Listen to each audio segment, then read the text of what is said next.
Mesdames et messieurs, bonsoir. Voici les titres du journal. Dans ce journal, le directeur préfectoral de la santé du Zior revient sur l'épilepsie, une maladie neurologique souvent mal perçue dans nos communautés. Quelles sont les conséquences de l'excision sur la santé de la femme? Élément de réponse dans ce journal.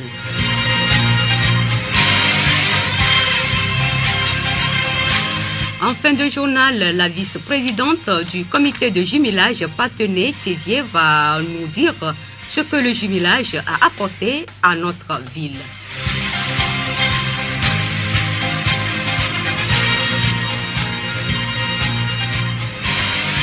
Radio Horizon à Thévier sur 101.1. Une fois encore, bonsoir. Le développement des titres. Les responsables des coopératives d'épargne et de crédit COPEC de la région du Golfe ont renforcé leur capacité sur la gestion administrative et la bonne gouvernance pendant 4 jours à Thévier. Débuté lundi dernier, l'atelier a pris fin ce jeudi 12 février 2015.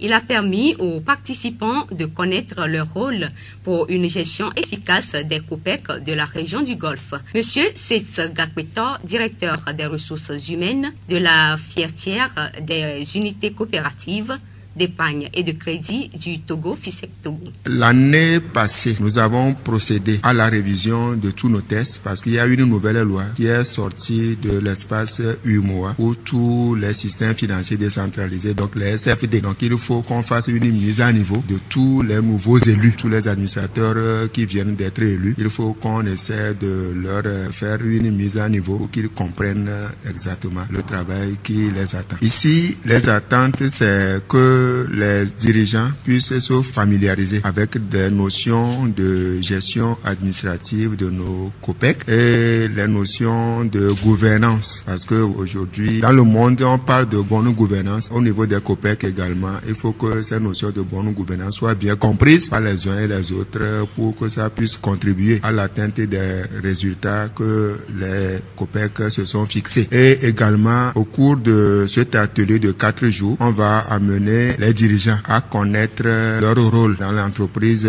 coopérative, également à connaître la loi qui régit le fonctionnement de nos structures et les tests organiques, les statuts, le règlement intérieur, la convention d'affiliation. Essentiellement, notre atelier se calque sur la gestion administrative et la bonne gouvernance. Nous venons d'écouter Setz Gakwetor, directeur des ressources humaines du réseau FISEC Togo. Togo English Teachers Organization a organisé hier mercredi 11 février 2015 au lycée de Thévier 1 une compétition sur la connaissance de l'histoire noire.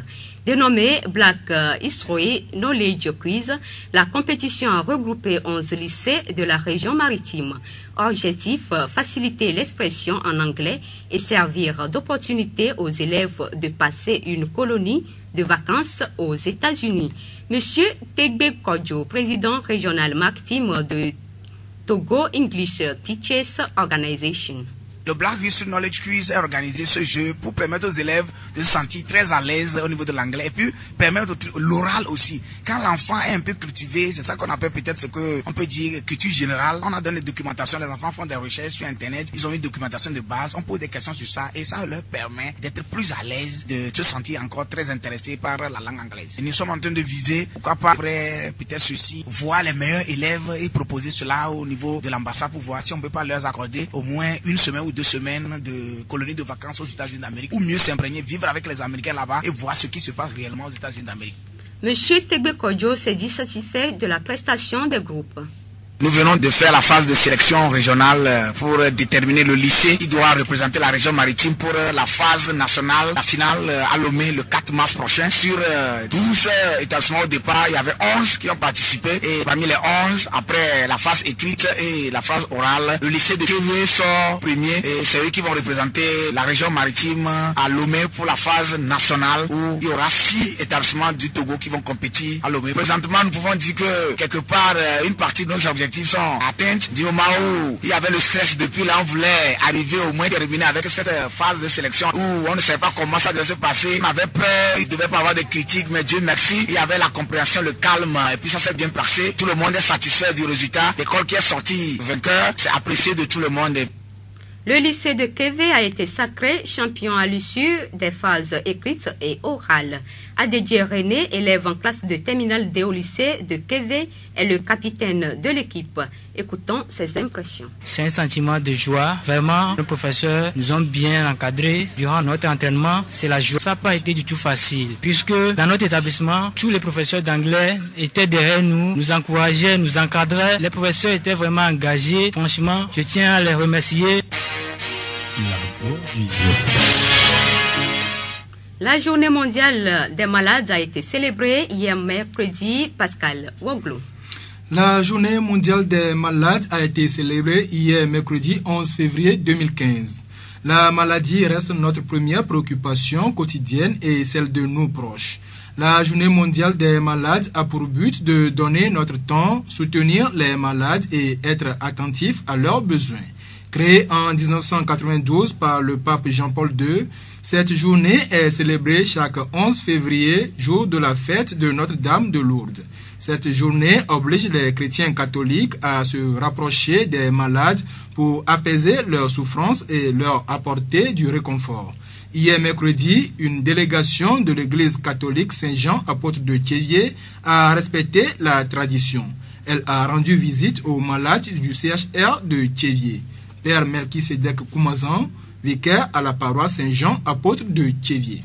Cette journée a été instituée par le pape Jean-Paul II. C'est une journée au cours de laquelle l'attention de l'homme, pas seulement du croyant, mais l'homme se penche sur son semblable qui souffre. C'est dans ce cadre. Et ici, au sein de la paroisse, je m'occupe un peu des malades. C'est un peu ma mission. Voilà pourquoi j'y étais là pour la messe, pour les visites. Les gens viennent nous appeler pour l'onction, accompagner tel malade avec les sacrements. Nous aussi, on voudrait marquer de façon solennelle la journée ici. Donc, on a dit la messe. Après la messe, maintenant, après le pain du ciel, pour le pain de la terre. Donc avec ce que les uns et les autres nous ont donné comme vivre, nous les avons partagés avec nos frères qui souffrent. Le pape nous envoie un message, adresse un message à l'endroit des fidèles et de toute l'humanité. Cette fois-ci, le message est centré sur le livre de Job, le chapitre 29, verset 15. J'étais les yeux de l'aveugle, les pieds du boiteux. Donc c'est dans ce cadre que le croyant essaie de réconforter l'autre en se mettant à son service, en étant avec son frère. Le temps passé avec un malade, c'est un temps sacré et c'est à Dieu nous faisons tous. À la fin, Jésus dit, tout ce que vous avez fait à ces petits, c'est à moi que vous l'avez fait. C'est le fait d'être solidaire avec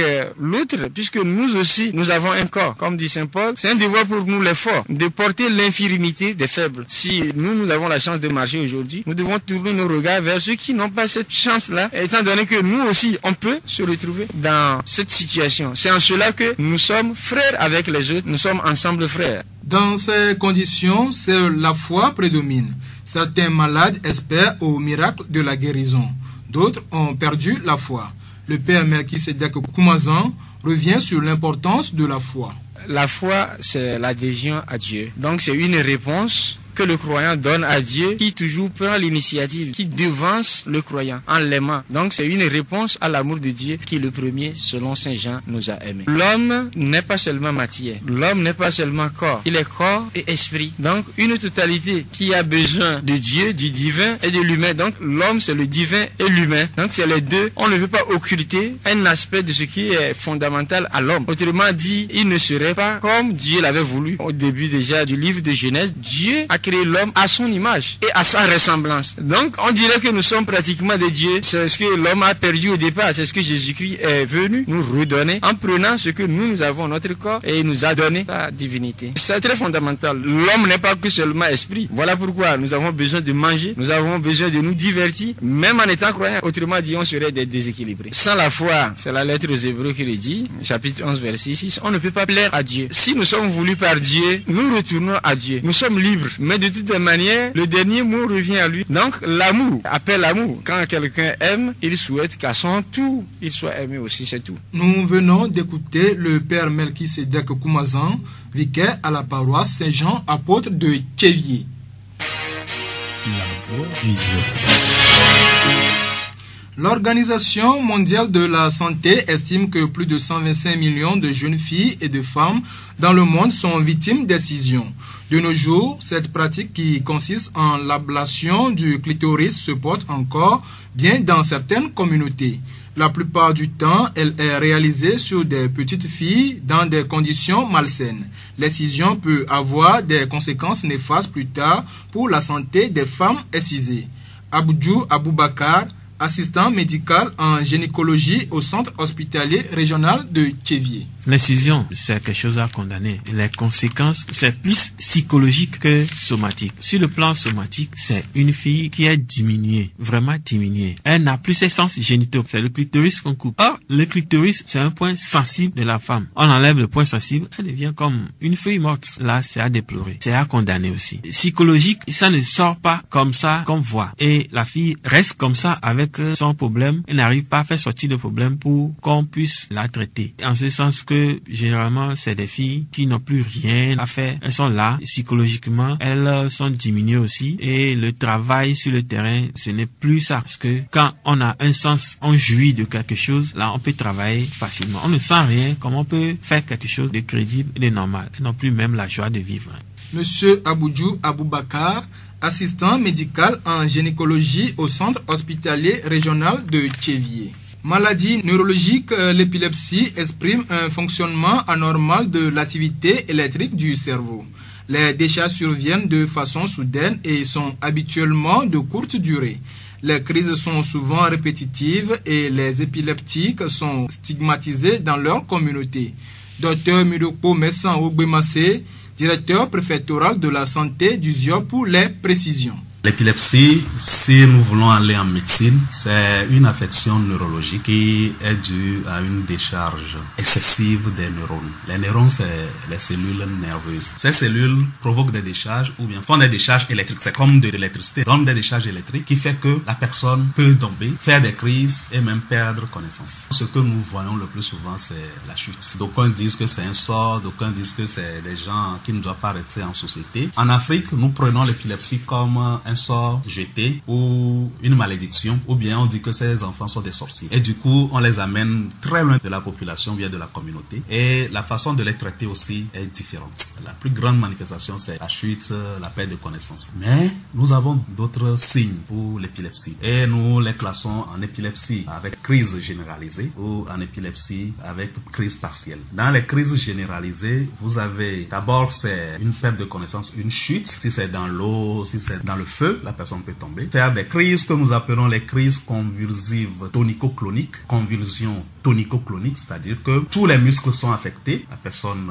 s'étire, les membres supérieurs jusqu'aux membres inférieurs. Toutes les parties du corps sont affectées par la crise et c'est la plus grande crise. Dans les crises généralisées, nous avons aussi les malabsences que nous appelons souvent les petits malabsences. Petits malabsences, c'est que souvent ce diagnostic, si vous n'êtes pas très professionnel, vous n'allez pas remarquer. Parce que la personne est avec vous, de façon brève, perd conscience et revient. Et pour ces genres de crises, c'est souvent les instituteurs, les maîtres d'école qui nous aident parce que quand l'enfant copie, il peut faire des sauts, il peut sauter des lignes, bien sauter des mots. Et quand l'enseignant, au départ, il peut le bastonner, mais quand l'enseignant se rend compte que ça, c'est répétitif, il peut nous l'amener et là, quand on fait l'analyse, on peut trouver que c'est un petit malabsence. Ça arrive aux adultes aussi, ils sont là et perdent connaissance. Je ne dis pas qu'ils dorment pour un laps de temps et reviennent à nous. La voix du ZIOP. Depuis plus d'une vingtaine d'années, Tchévié est jumelé à la ville de Parthenay en France. Focalisé sur la coopération décentralisée, ce jumelage se traduit dans les faits par des échanges et de compétences et d'expérience. C'est également un apport d'expertise dans la gestion de notre ville pour mieux recentrer le développement à la base.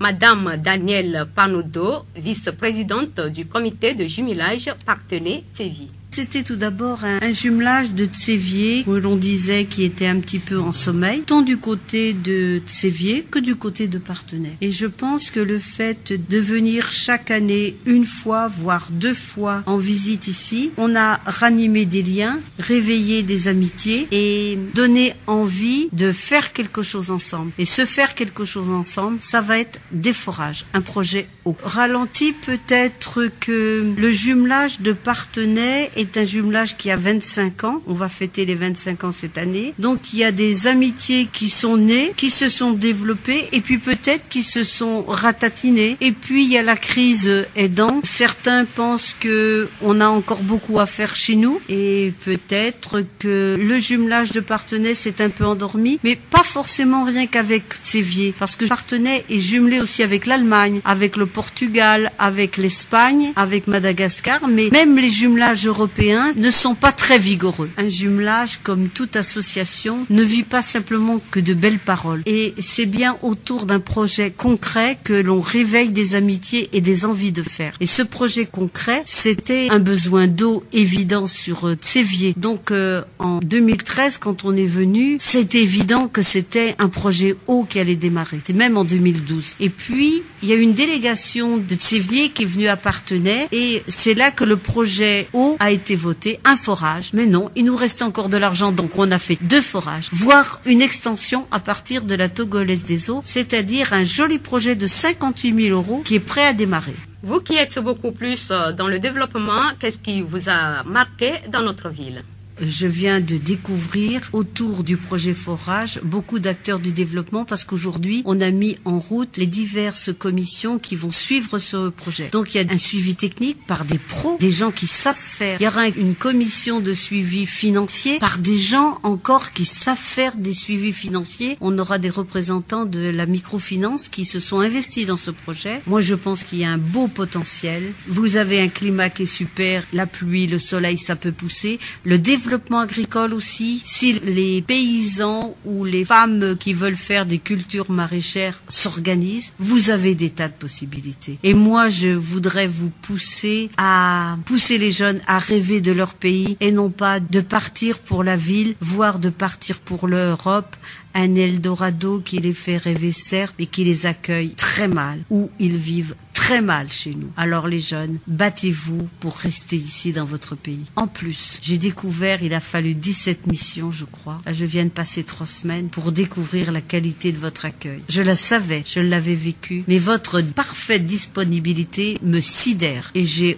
honte de l'accueil que l'on fait chez nous en France. Tellement on est frileux, rigide, on a peur d'être dérangé, alors que vous, non, je suis soufflée. Nous remercions Madame Danielle Parnodo, vice-présidente du comité de jumelage Parthenay-Tsevier.